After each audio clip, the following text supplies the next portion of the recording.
এই বছরটাকেও বরবাদ করে খুব আনন্দ হচ্ছে, তাই না? প্রতি বছরের মতো এই বছরটাকেও নষ্ট করে এই বছরেও নিজের ইচ্ছা, আকাঙ্ক্ষা এবং সাফল্যের পথে অন্তরায় হয়ে দাঁড়িয়ে একই ভুল বারবার করে খুব শান্তি লাগছে না?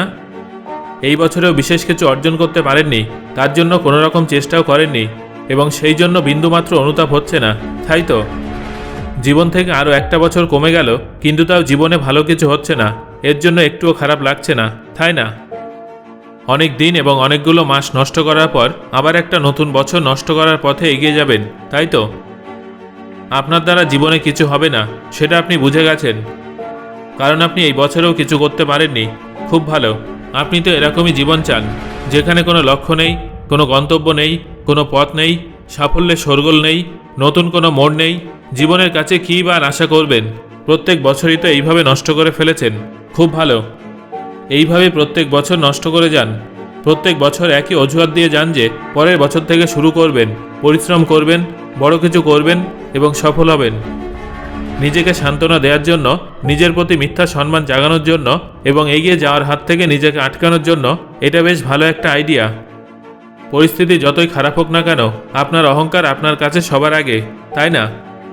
কিন্তু মনে রাখবেন, প্রত্যেক বছরই একই অবস্থা চলতে থাকলে একদিন কিন্তু আপনার জীবনটাই বরবাদ হয়ে যাবে। জীবনের খেলায় প্রত্যেক বছরের গুরুত্ব আছে, প্রত্যেক দিনের গুরুত্ব আছে, কিন্তু সেটা আপনি বুঝবেন না। এইভাবেই জীবনটাকে বরবাদ করতে থাকুন। আপনার থেকে এর বেশি কিছু আশা করাটাই বৃথা। প্রত্যেক বছর এভাবে নষ্ট করতে থাকলে আপনি জীবনে কিছুই পাবেন না। প্রত্যেক বছর শুধু অজুহাত দিয়ে যান আর নিজের অভ্যাসের কারণে ফকির হতে থাকুন। এক সেকেন্ড দাঁড়ান, এখনও কিন্তু এই বছরটা শেষ হয়ে যায়নি। এখনও 12 দিন বাকি আছে। আপনার কাছে এখনও সুযোগ আছে। আপনি চাইলে এই বছরটাকে নষ্ট হওয়ার হাত থেকে রক্ষা করতে পারবেন। হ্যাঁ বন্ধুরা, এখনও 12 দিন বাকি আছে। যদি প্রত্যেক দিনকে আপনি একটা সুযোগ হিসেবে দেখেন, আপনার কাছে এখনও 12টা সুযোগ আছে। তাই শুরুটা আগামী বছর থেকে নয়, আজ থেকেই করুন। এমনিতেও কোনো জিনিসকে অভ্যাসে পরিণত করার জন্য 21 দিন সময় লাগে।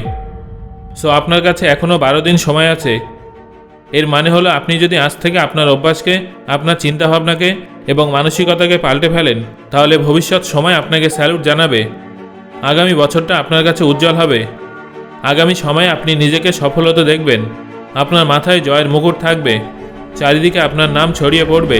কিন্তু এর জন্য আপনাকে নিজেকে প্রমাণ করে দেখাতে হবে, নিজের কাছে প্রতিজ্ঞা করতে হবে যে এই কটা দিন আপনি প্রচণ্ড পরিশ্রম করবেন এবং সফল হয়ে দেখাবেন। এর জন্য আপনাকে কি কি করতে হবে সেটা মনোযোগ দিয়ে শুনুন। নাম্বার 1, লক্ষ্য নির্ধারণ করুন। জীবনে কিছু করার জন্য, কিছু হওয়ার জন্য আপনার লক্ষ্য ভীষণ গুরুত্বপূর্ণ। আপনাকে আপনার লক্ষ্য পূরণ করার আগে সেই পথটা সম্পর্কে ভালোভাবে জানতে হবে। এটা তখনই সম্ভব হবে যখন সবার প্রথমে আপনি আপনার আগ্রহ এবং শক্তি অনুযায়ী নিজের লক্ষ্য নির্ধারণ করবেন। নাম্বার 2, লক্ষ্য পূরণের জন্য উন্মাদ হয়ে উঠুন। লক্ষ্য পূরণের জন্য দিনরাত এক করে দিন। আপনার লক্ষ্য কতটা কঠিন সেটা ভাববেন না। লক্ষ্য পূরণের পর আপনার জীবন কেমন হবে, আপনি কি কি সুবিধা পাবেন সেটা ভাবুন। বিশ্বাস করুন, যদি লোভ করেন তাহলে সেটা আপনার ভিশনকে খেয়ে ফেলবে। যদি কোনো বিষয়ে আপনার ইন্টারেস্ট থাকে, ঘড়ি না দেখে আপনি সেটার পিছনে ঘন্টার পর ঘন্টা কাটিয়ে দিতে পারেন, তার মধ্যে নিজের সবটা উজাড় করে দিতে পারেন, সবার থেকে সরে গিয়ে বিশাল কিছু করতে পারেন, তাহলে সেটাই করুন। নাম্বার 3, সিরিয়াস না, সিনসিয়ার হন।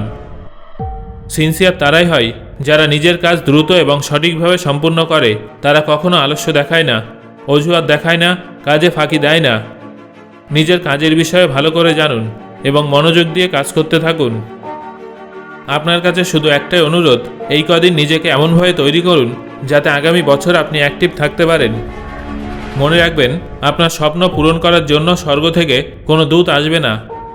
এটা তখনই সম্ভব হবে যখন আপনি প্রত্যেকটা ঘন্টা, প্রত্যেকটা দিন, প্রত্যেকটা মাস শুধু শুধু সময় নষ্ট না করে লক্ষ্য পূরণের জন্য পরিশ্রম করবেন। সো বন্ধুরা, আপনার জীবনের সবথেকে বড় লক্ষ্যটা কি সেটা আমাকে কমেন্ট করে জানান।